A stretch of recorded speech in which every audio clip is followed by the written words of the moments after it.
നിനക്ക് ഇത്തിരി മരുന്നടിക്കാൻ പറഞ്ഞ അവന് നേരമില്ല. മരുന്നടിച്ച പിള്ളേരൂടെ അടക്കാനാണ് അവന് നേരം. ആകനെ ഒരു പെങ്ങളേ ഉള്ളൂ, അതിനെ കാർന്നു തിന്നാൻ അവനൊരു ഇതുമില്ല. ഇങ്ങനത്തെ ഒരാങ്ങള, ദൈവമേ. അനുവേ, ആ ഇത് ആരോടായി പറയണം? ഇല്ല, ഞാൻ ഇതിന്റെ വാട്ടം കണ്ടിട്ട് പറഞ്ഞു ഇതൊന്നും മരുന്നടിക്കാൻ പറഞ്ഞിട്ടേ അവനൊരു ഇതുമില്ല. അളിയനെന്തേ? അളിയൻ 2 കൊല്ലമായിട്ട് ഗൾഫിലല്ലേ. രാവിലെ വിടുവാണല്ലോ. എന്താണ്? അളിയൻ ഗൾഫിലാണെന്ന് എനിക്കറിയാം. അളിയന്റെ അളിയൻ, അനുവിന്റെ ആങ്ങള. എന്റെ ആങ്ങള. ഓ, അവന്റെ കാര്യമൊന്നും പറയണ്ട. രാവിലെ തന്നെ മേക്കപ്പും ചെയ്ത് ആരാണ്ടിന്റെ അടുത്തുനിന്ന് ഷർട്ടും പാന്റും കടം വാങ്ങിച്ച് പഴംപൊരിക്ക് റബ്ബർ ബാൻഡ് ഇട്ട പോലെ അത് ഇട്ടുണ്ടേ പോയിട്ടുണ്ട്. പക്ഷെ അവന്റെ ഈ സ്വഭാവം ഇത് എന്നാണ് മാറുന്നത്? നല്ലൊരു ഷെഫല്ലേ അവൻ. എത്ര ഹോട്ടലിൽ പണിക്കുന്നതാണ്, ഒക്കെ അവിടുന്ന് ഒക്കെ പോന്നല്ലേ. അവൻ നിക്കോ? പണിക്ക് സ്ഥിരമായിട്ട് പോകോ? അറിയാല്ല. പെമ്പിള്ളേർ എവിടെയുണ്ട് അതിന്റെ പുറകെയാണ്. ഓക്കെ, ഞാൻ കണ്ടുപിടിച്ചോളാം. ഒന്ന് പറഞ്ഞൊന്ന് ഉപദേശിച്ചു കൊടുക്ക്. പണിക്ക് പോകാൻ പറ അവന്റെ അടുത്ത്. ഉപദേശിക്കാൻ നിൽക്കണ്ട, എനിക്ക് വേറൊരു സംസാരിക്കാനുണ്ട്, അതാണ്. നീ ഇവിടെ വന്ന് നിൽക്കണ, ഞാൻ നിന്നെ കാണാഞ്ഞിട്ട് എവിടെയൊക്കെ അന്വേഷിച്ച് നടന്നു. നീ ഇങ്ങനെ ഒറ്റപ്പെട്ട് മാറുന്നത് അങ്ങനെ ശരിയാവും. എൻ്റെ ഭാര്യയുടെ അനിയത്തി ആയതുകൊണ്ടാണ് ഞാൻ നിന്നോട് ഈ അടുപ്പ സ്നേഹം കാണിക്കുന്നത്. ഞാൻ അടുക്കുന്നൂർ നീ ആകല്ലണേ. നിനക്ക് സമ്മതമാണോ? നീ ചേച്ചിയെ പേടിച്ചാണെങ്കിൽ അത് ഞാൻ പറഞ്ഞ് സമ്മതിപ്പിച്ചോളാം. നീ എന്തെങ്കിലും ഒരു കാര്യം പറ. നല്ല പ്രായം വെറുതെ കളഞ്ഞിട്ട് എന്താ കാര്യം? ചേട്ടനൊന്ന് വെറുതെ ഇരുന്ന് എനിക്ക് ഇത്തിരി സമാധാനമാണ് വേണ്ടത്. ഇത് നിന്റെ പ്രായത്തിലുള്ള പിള്ളേര് കല്യാണം കഴിഞ്ഞ് സുഖമായിട്ട് ജീവിക്കണത്. നീ ഇങ്ങനെ ഒറ്റപ്പെട്ട് എപ്പോഴും നിരാശയായിട്ട് കഴിഞ്ഞിട്ട് എന്താ? നിന്റെ ഒക്കെ ഒരു ജീവിതം കിട്ടാൻ വേണ്ടിയിട്ടല്ലേ ഞാൻ ഈ കാണിക്കുന്നത്. ഞാൻ നിന്നെ അന്യായിട്ട് കണ്ടിട്ടുണ്ട? ഒരു ഭാര്യയുടെ അനിയത്തിയായിട്ടാണ് നിന്നെ കാണുന്നത്, സ്വന്തമായിട്ടല്ലേ കാണുന്നത്. ഇതൊന്ന് വിടന്ന് വേറെ എന്തെങ്കിലും പറയാനുണ്ടെങ്കിൽ പറ.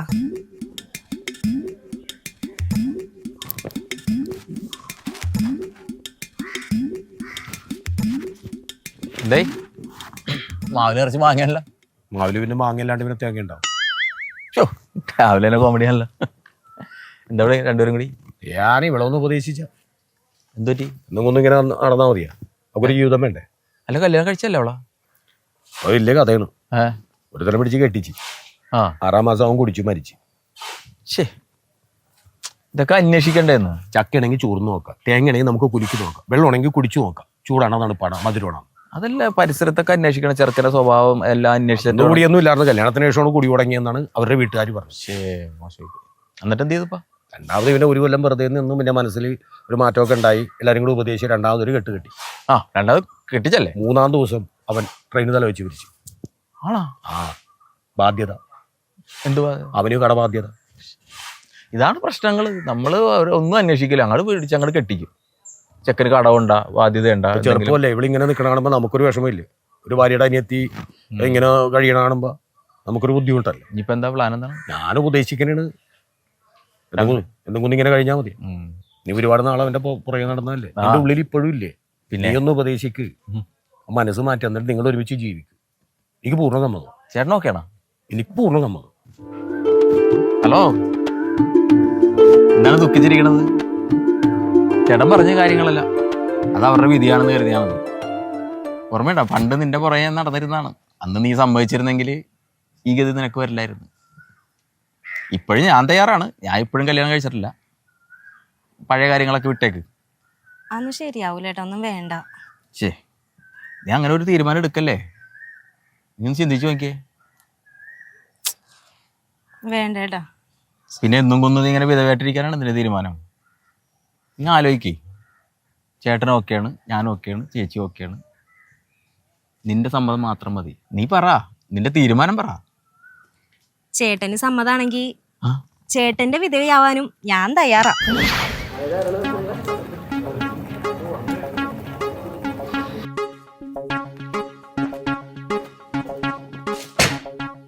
ഇതെവിടെയാടാ നീ? എന്തായി? നിന്നെ എന്തൊക്കെ ഇപ്പൊ ഞാൻ വീട്ടിൽ ചെന്ന് അപ്പൊ പറയും നീ പുറത്തേക്ക് എങ്ങാണ്ട് പോയി.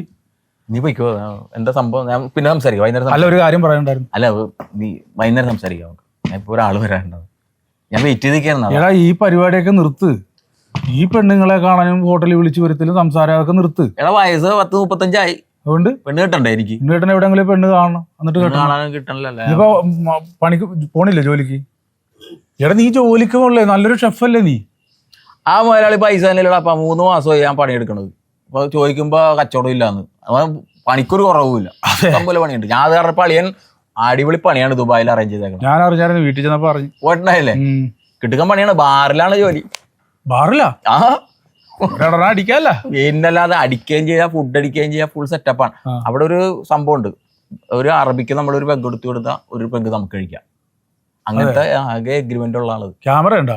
അത് മാത്രമേ ഇല്ലെന്ന്. ഉണ്ടായിരുന്നെങ്കിൽ നമുക്കൊരു കുളിർമയായിരുന്നു ക്യാമറ ഡാൻസ് ഒക്കെ കണ്ട്. ചേട്ടാ അതല്ലെന്ന്, അവിടെ ക്യാമറ ഉണ്ടാ? അതുണ്ടാവൂല്ലോ.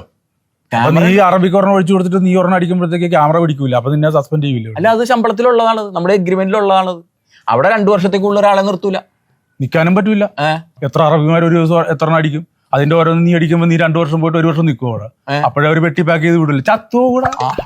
എന്തായാലും നമുക്ക് അടിച്ചു പൊളിക്കാം. നമ്മൾ ഈ നാട്ടിൽ നിന്നിട്ടൊന്നും ഒരു കാര്യമില്ല. അപ്പൊ അമ്മ പോണേണ് നമ്മള് അവിടെ. അവിടെ എന്ത് ഫുഡ് ഉണ്ടാക്കാൻ പോകുമ്പോ? അവിടെ വെറൈറ്റി സാധനങ്ങളൊക്കെയാണ് ഉണ്ടാക്കിയേക്കണം. നീ അതിന് എന്ത് വെറൈറ്റിയാ ഉണ്ടാക്കണം? എന്ത് വെറൈറ്റി ആണ്? നീ എന്ത് വെറൈറ്റി ഉണ്ടാക്കിയിട്ടുണ്ട് അത് പറ. കുഴിമന്തി കണ്ടുപിടിച്ചാരാ? കുഴിമന്തി കണ്ടുപിടിച്ച് ഞാനാണ് കുഴിമന്തി കണ്ടുപിടിച്ചത്. പുറത്ത് പറയണ്ട.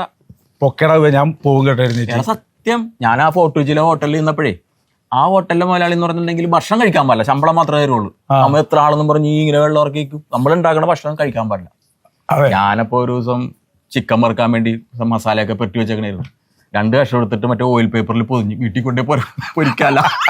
ഇയാള് കാണാൻ അടിച്ചോണ്ട് പോകാൻ വേണ്ടിട്ടേ ഞാനിത് പൊതിയണ സമയത്ത് ഈ മുതലാളി കയറി വന്നു. അപ്പൊ തന്നെ ഒരു കുഴി ഉണ്ടായിരുന്നു നമ്മുടെ ഇതിന്റെ വെച്ചേക്കട. ഞാൻ ആ കുഴിയുടെ ഉള്ളിലേക്ക് വെച്ചിട്ട് മൂടി പൊതിഞ്ഞിട്ട് മണ്ണ പറ്റൂല. മോഷണം ഒരു നല്ല കലയല്ല. അല്ല, ഞാൻ കുറച്ച് കഴിഞ്ഞപ്പോഴത്തേക്ക് നോക്കിയപ്പോഴേ ബംഗാളി വന്നിട്ട് അതിന്റെ മുകളിൽ മറ്റേ വിറകും ചപ്പും ചവറൊക്കെ ഇട്ട് കത്തിക്കണമെന്ന്. ഞാൻ പണ്ടാരമ്പടി പറയാൻ പറ്റുവാ. അത് കഴിഞ്ഞപ്പോഴത്തേക്ക് വെറുതെ ഒന്ന് മാന്തി നോക്കിയതാ. അടിപൊളി സ്മെല്ലും സൂപ്പർ സാധനവും. പിന്നെ ഞാൻ കുറച്ച് ബിരിയാണിയുടെ പീസ് അങ്ങോട്ട് വെട്ടിയിട്ടിട്ട് മുതലാളി പറഞ്ഞു, മുതലാളി കിടുക്കൻ സാധനം ഞാൻ കണ്ടുപിടിച്ചിട്ടുണ്ടാന്ന് പറഞ്ഞു. അപ്പൊ അതാടാ പുള്ളി തിന്ന് നോക്കിയിട്ട് പറഞ്ഞു, ഇവിടെ കൊള്ളാലുള്ള സാധനം എങ്ങനെ ഉണ്ട്, ഇതിന്റെ പേരെന്താന്ന് വെച്ച്. പെട്ടെന്ന് വായി വന്നത് കുഴിമാന്തി. അങ്ങനെ കുഴിമന്തി എന്നങ്ങൾ പറഞ്ഞു. കുഴിമാന്തി എടുത്താണല്ലോ, അതാണ് കുഴിമന്തി. ആരോടും പറഞ്ഞിട്ടാ. അതാണ് ഇതിന്റെ ഇത് കണ്ടുപിടിച്ചതിന്റെ പേര് ഇന്നുവരെ പുറത്തു വന്നിട്ടില്ല. നീ ഇപ്പൊ അവിടെ ഏതായാലും ജോലിക്ക് പോവാണല്ലോ, നിന്റെ അതേ ജോലി ചെയ്യുന്ന ഒരാള് നമുക്ക് വേണമായിരുന്നു. ഏത് പാചകക്കാരനാണ്? ഇവിടെ ആരെങ്കിലും പണിയെടുക്കോടാ? നീ ആരും പണിയെടുക്കില്ല. അതാണ് നിന്റെ പരിചയത്തിൽ ആരെങ്കിലും വെറുതെ നിൽക്കണവര് കേട്ടാ. നീ ഇപ്പൊ ഗൾഫിൽ പോയി സെറ്റപ്പാണ്, വെറുതെ പോകയാണ്. ഞാൻ അങ്ങോട്ട് പോകണേണ്. നാട്ടിൽ നിന്ന് നിന്നിട്ട് കാര്യമില്ല, പോകയാണ്. ഒന്നുമില്ല, 2 ലക്ഷം രൂപ ശമ്പളം ഇല്ലാതെ സകല ഫെസിലിറ്റീസും. അല്ല നീ ഇപ്പൊ നിന്റെ കേസല്ല ഞാൻ പറഞ്ഞത്. ആരെങ്കിലും പരിചയക്കാരുണ്ടെങ്കിൽ ഒരു 19 പേർക്ക് ഫുഡ് വെക്കണം, അവിടെ താമസിച്ച് ഫുഡ് വെക്കണം. പിന്നെ പ്രാന്താണല്ലോ താമസിച്ച് ഫുഡ് വെക്കാനായിട്ട് ആളെ കിട്ട. ആരും കിട്ടേന്നില്ല. കല്യാണ വീട്ടിൽ തന്നെയാണ് ചെന്ന് കഴിഞ്ഞാൽ. ഞാനാണ് അവിടുത്തെ സാറിനോട് പറയുകയും ചെയ്ത്, ഞാൻ എന്റെ കെയർ ഓഫിൽ ഒരു പരിചയക്കാരനുണ്ട്, അവനോട് ചോദിച്ചു നോക്കിയാൽ കുറെ ഫ്രണ്ട്സ് ഒക്കെ ഉള്ള ആളാണ്. ഉണ്ട്, ഉണ്ടെങ്കിൽ കൊണ്ടുപോകാലെന്ന് ഓർത്താ. എവിടെയാണ് സ്ഥലം? എവിടെയാണ്? ഏത് ഹോട്ടലാണ്? ഹോട്ടലല്ല, നമ്മുടെ കാക്കനാട് ഒരു വിമൻസ് ഹോസ്റ്റലിലാണ്. അവിടെ ഒരു 19 പേരുണ്ട്. അവർക്ക് അവിടെ താമസിച്ച് ഫുഡ് വെച്ച് കൊടുക്കണം, അതാണ് പാട്. കുഴപ്പമില്ല, ആരെങ്കിലും ഒക്കെ വലിയ പിന്നെ ഞാനങ്ങ് ഒഴിവാക്കാം. താമസിച്ചു എന്ന് പറയുന്ന റൂമല്ലേ, അവിടെ താമസിച്ച് വെച്ചും പോരാനല്ല പറഞ്ഞു. താമസിച്ച് അവർക്ക് വേണ്ട വിമൻസ് ഹോസ്റ്റലിൽ ഫുഡ് ഉണ്ടാക്കി കൊടുക്കണം. വിമൻസ് ഹോസ്റ്റൽ അല്ലേ? 19 പേരുണ്ട്. 50 പേരുണ്ട്. 50 പേരുണ്ട്. പിന്നെ ശമ്പളം 50 ആള് പ്രശ്നമല്ല. 35,000 രൂപ. അത് വിഷയമില്ല, 35 വിഷയമില്ല. അതിന്റെ കൂടെ ഒരാളെയും കൂടെ വേണം നിർത്താം, ഒരു സഹായം. എന്തിന്? എന്റെ പരിചയത്തിൽ ആളുണ്ടോ? പരിചയത്തിലല്ല, ഞാൻ തന്നെ വരാം. നീയാ? ഞാൻ വരാടാ. ഗൾഫിൽ നല്ല ഒന്ന് വേറെ പിന്നെ വല്ല നാട്ടിലും പോയി കിടന്ന് വെറുതെ. ഒന്നാമത് പെങ്ങളെ കണ്ടതേ ഉള്ളു. ഇനി നിന്റെ അളിയനും പെങ്ങളൊക്കെ അറിഞ്ഞു കഴിഞ്ഞാൽ അളിയൻ കുളിയൻ അളിയനോട് പോകാൻ പറ. അളിയന് ഇത്ര നാൾ ഉണ്ടാക്കാൻ നിന്നില്ല. അണ്ട് ഇപ്പോഴാണ് നല്ലൊരു കാര്യം പറഞ്ഞതിന് തൊട്ട് മുമ്പ് കണ്ടിട്ട് വിസ ഇത് ആലോചിച്ചും കണ്ട് അവിടെ താമസിച്ച് പണി ചെയ്യണം. താമസിക്കും, അതാണ് വേണ്ടത്. അവിടെ താമസിക്കണം. നീ വരണോന്ന് പറഞ്ഞാൽ വരൂല. വിമൻസ് ഹോസ്റ്റലാണ്, അവിടെ താമസിച്ച് 19 പേർക്ക് ഫുഡ് ഉണ്ടാക്കി കൊടുക്കണം. നല്ലൊരു ജോലി കളയണത് ആലോചിച്ചിട്ട് വേണം. ഞാനായിട്ട് നശിപ്പിച്ചെന്ന് പറയാം. ജോലിയുടെ കാര്യത്തിൽ നീ പേടിക്കണ്ട. ഞാൻ ഇപ്പൊ തന്നെ അളിയനെ വിളിച്ച് പെങ്ങളെ വിളിക്കാം. അളിയനെ വിളിച്ചാൽ കിട്ടൂല. Gulf fire. ഹലോ, എടേ, അളിയൻ വിളിക്കുമ്പോഴേ ഞാൻ ജോലിക്ക് പോകണ്ടെന്ന് പറഞ്ഞേ കേട്ടാ. എന്ത് വർത്താനോണ് നീ പറയണത്? ഫോണില്ലെന്നാ? അല്ലല്ല, എനിക്ക് താല്പര്യമില്ല. എനിക്ക് വെറുതെ മറുനാട്ടിൽ പോയിട്ട് വല്ലവരുടെ അടിമയായിട്ട് കിടക്കാൻ പറ്റില്ല. എടാ, ആ മനുഷ്യൻ അവിടെ കിടന്ന് കഷ്ടപ്പെട്ട് എത്ര പേരുടെ കൈയും കാലം പിടിച്ചിട്ട് നിനക്ക് ആ ജോലി ശരിയാക്കി തന്നത്? എനിക്ക് ഇവിടെ ജോലി റെഡി ആയിട്ടുണ്ട്. ഞാൻ പറയൂല, നിന്റെ ഇനി ഒരു കാര്യത്തിലും ഞാൻ ഇടപെടൂല. പറ്റൂല എന്ന് പറഞ്ഞാൽ പറ്റൂല. നീ തന്നെ ആളെ വിളിച്ചു. ഓക്കെ. എടാ, ഇതൊരു വിമൻസ് ഹോസ്റ്റലാണ്. അപ്പൊ നിനക്ക് അവിടെ ഫുഡ് വെക്കാൻ നീ ഗൾഫിൽ നല്ല ജോലി കളഞ്ഞിട്ട് അത് കളഞ്ഞ് ഇനി പോണില്ല. നീ അവിടെ അറേഞ്ച് ചെയ്യ്, നാളെ തന്നെ പോവാ. പിന്നെ താമസിക്കൂലട്ടെ ഞാൻ വീട്ടിൽ വന്ന് താമസിക്കൂല, അവിടെ തന്നെ താമസിക്കുള്ളൂ. അല്ല, വേറൊരു കേസുണ്ട്. നീക്ക് എന്തിനാ അവിടെ കിടന്ന് കഷ്ടപ്പെടണം? നിനക്ക് വീടെടുത്തല്ലേ? നീ വൈകുന്നേരം 7 മണി വരെ അവിടെ ജോലി ഇട്ട് നീ അത് പാചകം ചെയ്ത് വെച്ചിട്ട് നീ വീട്ടിലേക്ക് പോടാ. ഞാൻ അവിടെ നിന്ന് വരുമ്പോഴത്തേക്കാണ് പിള്ളേർക്ക് എന്തെങ്കിലും ഇത്തിരി ചൂടുവെള്ളം വേണോ, ഇത്തിരി കട്ടൻ ചായ വേണോ എന്ന് പറഞ്ഞാൽ ആരും കൊണ്ടേ കൊടുക്കടാ. ഞാൻ കൊടുക്കണം. നീ ഒരു അടുത്ത മാസം 1-ാം തീയതി ജോയിൻ ചെയ്യുന്നു പറയട്ടെ. 1-ാം തീയതി എന്തിനാണെന്ന്? നാളെ തന്നെ, പറ്റുമെങ്കിൽ ഇന്ന് തന്നെ. വാക്ക് പറഞ്ഞാൽ വാക്കായിരിക്കണം കേട്ടോ, ഞാൻ പറഞ്ഞേക്കാം. ഈ വിമൻസ് ഹോസ്റ്റലിൽ കാക്കനാടുള്ളതാണെങ്കിൽ അവിടുത്തെ അടുക്കള എനിക്കുള്ളതാണ്. അത് വാക്കാണ് ഏറ്റവും വലിയ സത്യം. പൃഥ്വിരാജ് പോലും ഇങ്ങനെ കീറിയിട്ടില്ല കേട്ടോ. നോക്കുന്നുണ്ടെന്നേ, എന്നാ പറയാനാ, ഇപ്പം പാചകത്തിൻ്റെ മാത്രമേ ഉള്ളൂ പ്രശ്നം, വേറെ കുഴപ്പമൊന്നുമില്ല. ഒരു 50 പേർക്കെങ്കിലും നല്ല ഫുഡ് വെച്ച് കൊടുക്കണം, അത് മസ്റ്റാ. ഞാൻ ഒരാളോട് പറഞ്ഞിട്ടുണ്ട്, ചിലപ്പോൾ വരുമായിരിക്കും. വന്നില്ലെങ്കിൽ ഞാൻ പരിഗണിക്കാം കേട്ടോ, വേറെ പ്രശ്നമൊന്നുമില്ല. നോക്കട്ടെ, അയാൾ കൊണ്ടുവന്നില്ലാണെങ്കിൽ ഞാൻ പരിഗണിക്കാം. അവർ വരുന്നുണ്ടേ. ശരി എന്നാൽ, ആയിക്കോട്ടെ. സാറൊരു കാര്യം പറഞ്ഞ് ഏൽപ്പിച്ചിട്ട് ഞാൻ ചെയ്യില്ല എന്ന് വിചാരിക്കുന്നുണ്ടോ? ഓക്കെ ആണോ? പിന്നെ അത് സെറ്റായി. എനിക്കറിയാം നിങ്ങൾ ഒരു കാര്യം ഏൽപ്പിച്ച് ചെയ്യാതിരിക്കുവോ. പൊന്നോ, നിർബന്ധം ഭയങ്കരമായിപ്പോയി. ഗൾഫിന് പോകാറുന്ന ആളാണ്. അവനെ ഒരു കണക്കിന് നിർബന്ധിച്ച് എന്റെ സാധാരണ അറിയാലോ, വീഴ്ത്തു എന്ന് പറഞ്ഞാൽ വീഴ്ത്തു. ഉറപ്പല്ലേ? അവനെ ഇവിടെ നിൽക്കുന്ന ആടല്ലേ വലുത്, നാട്ടുകാരല്ലേ വലുത്, ഇവിടെ നിൽക്കി ഗൾഫിൽ പോയി 2 ലക്ഷം രൂപ ശമ്പളം. സാർ പിന്നെ എന്തെങ്കിലും പറ്റുവാണോ കൂട്ടി കൊടുത്തേക്കണം. 35,000 സമ്മതിച്ചിട്ടുണ്ട്, ഞാൻ ആളെ കൊണ്ടുവന്നിട്ടുണ്ട്. ഒരു കുഴപ്പമില്ലാത്ത നല്ല ഒരു പാചകക്കാരൻ. എനിക്കറിയാം. ദുശീലങ്ങളൊന്നും ഇല്ല കേട്ടോ. വലിയ ഇതില്ല മറ്റേതാനയില്ല, ഒന്നുമില്ല. വിശ്വസിച്ച് നിർത്താം. പിന്നെ പാചകം എന്ന് പറഞ്ഞു കഴിഞ്ഞാൽ എന്റെ പൊന്നോ, ഞാനും ഇവന്റെ പാചകം കഴിച്ചിട്ടുണ്ടേ. ഒരു ദിവസം ഞാൻ ഇവന്റെ കടലക്കറി കഴിച്ചു. പെട്ടുപോയി ഞാൻ. അല്ല, അങ്ങനെയല്ല, കഴിച്ചിട്ട് എത്രത്തോളം കഴിച്ചെന്ന് എനിക്ക് തന്നെ അറിഞ്ഞൂടാ. അതിന് മാത്രം നമ്മള് വെച്ച് കഴിഞ്ഞാൽ നമ്മൾ വായിന്ന് വിരല് കടിക്കും. അതല്ലേ, അത്രയ്ക്ക് ടേസ്റ്റ് ആണ്. അത് ഊരിയെടുക്കാൻ തോന്നുന്നു. എന്റെ അഭിപ്രായത്തിൽ ഈ പാചകം എന്ന് പറഞ്ഞാൽ അതൊരു കൈപ്പുണ്യം, പിന്നെ ഒരു കലയാണ്. അല്ലേ? അല്ല, ചുമ്മാ എന്തെങ്കിലും വാരി ഇട്ടിട്ട് വല്ല കാര്യമുണ്ട്? ഇതെങ്ങനെ ആള് കുഴപ്പമില്ലല്ലേ? ആള് കാണാനും സ്മാർട്ട്. ആളെന്ത് ചെയ്തിട്ട്? ആള് ദേവന്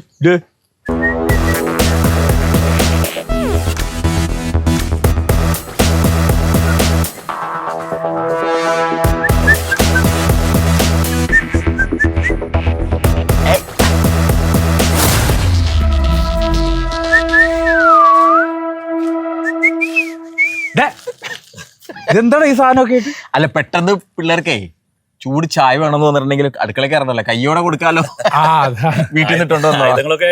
അല്ല, അതെന്നാന്നറിയാമോ സാറേ, ഈ അവിയല് കഷ്ണവും ഇതൊക്കെ അണ്ടാവിലിട്ടിട്ട് ഒരു ഇളക്കാണല്ലോ ഈ തീയുടെ മേലെ വെച്ചിട്ട്. ഒരു യുദ്ധത്തിന് തയ്യാറായി തന്നെ വന്നേക്കുന്നത് പോരാളിയാണ്. എവിടെ അടുക്കള? എവിടെ? കയ്യോടെ കയറണം. അവിടെ ഇവിടെ ഈ പാചകം ചെയ്യാൻ ഞാൻ ഒറ്റക്ക് മതിട്ടാ. എനിക്ക് സഹായികളാരും വേണ്ട, എല്ലാരും പറഞ്ഞു വിട്ടേക്ക്, ഒറ്റക്ക് ഞാൻ ചെയ്തോളാം. അത് ഇവിടുത്തെ സഹായികളല്ല, ഇവിടുത്തെ അന്തേവാസികളാണ്, താമസക്കാര്. എടാ, വിമൻസ് ഹോസ്റ്റലിൽ ആണുങ്ങൾ പാടില്ല, പെണ്ണുങ്ങൾ മാത്രമേ പാടുള്ളൂ. പെണ്ണുങ്ങൾ താമസിക്കേണ്ട വിമൻസ് ഹോസ്റ്റലാണെന്ന് ഞാൻ നിന്നോട് പറഞ്ഞോ? ഇത് വിമൻസ് ഹോസ്റ്റലാണെന്നല്ലേ പറഞ്ഞോളൂ. പിന്നെ വിമൻസ് ഹോസ്റ്റൽ എന്ന് പറഞ്ഞിട്ടുണ്ടെങ്കിൽ പെണ്ണുങ്ങൾ താമസിക്കുന്ന സ്ഥലമല്ലടാ. എടാ പൊട്ടാ, നീ ആ ബോർഡൊന്ന് വായിച്ചേ. Women's hostel, Vasudevan memorial men's hostel. ഇതാണ്. അവനൊരു പണി മേടിച്ചു കൊടുക്കാന്ന് വെച്ചപ്പോഴത്തേക്ക് അവൻ അങ്ങ് മുങ്ങി. നീ പണിയോന്നറിയാം, പക്ഷെ ഇതുപോലത്തെ പണി ആർക്കിട്ടും കൊടുക്കല്ലേടാ.